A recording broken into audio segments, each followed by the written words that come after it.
I've never understood this. I mean, I do understand why it's happening. We're going to talk about it, but customers feel very comfortable haggling money when they walk into a dealership or an independent shop. They always think that prices are negotiable, and they're not wrong. It's our fault, and when I say our, I mean those of us in the automotive industry. It's our fault that we trained our customers to think that all prices are negotiable because we negotiate with them. Time and time again, I've seen it over and over, and I'm personally guilty of it. A customer will say, "Ooh, what's your best price on that?" And we'll start moving things around because we want to get the job and retain the customer. Here's the problem with that, and if you've been to any of my in-person training courses, you know that I stand strong on we do not discount. And the reason why we don't discount is because it trains our customer incorrectly. That's right, you can train your customer incorrectly. You can train your customer in general. Because if your labor rate's $150 an hour and you say, well, today we can do it for $130 an hour. What is your labor rate? If you said 150, you'd be wrong.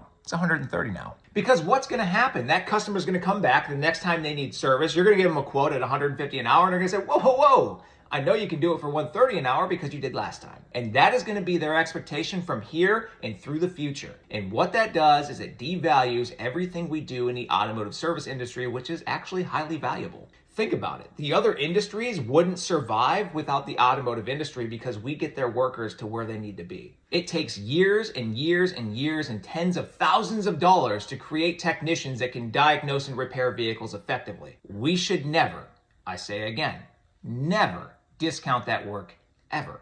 It doesn't need to be a race to the bottom.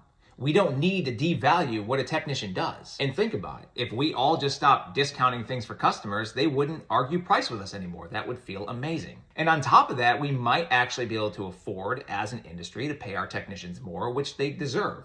Because when we discount, we devalue what they're worth, and they're worth so much more than what we currently compensate them for the most part right now. So if you want to be like every other industry, every other store, every other retail brand on the planet and have your customers no longer try to negotiate your rates and prices, stop negotiating your rates and prices. It'll take a while, but they'll figure it out. We don't do that anymore.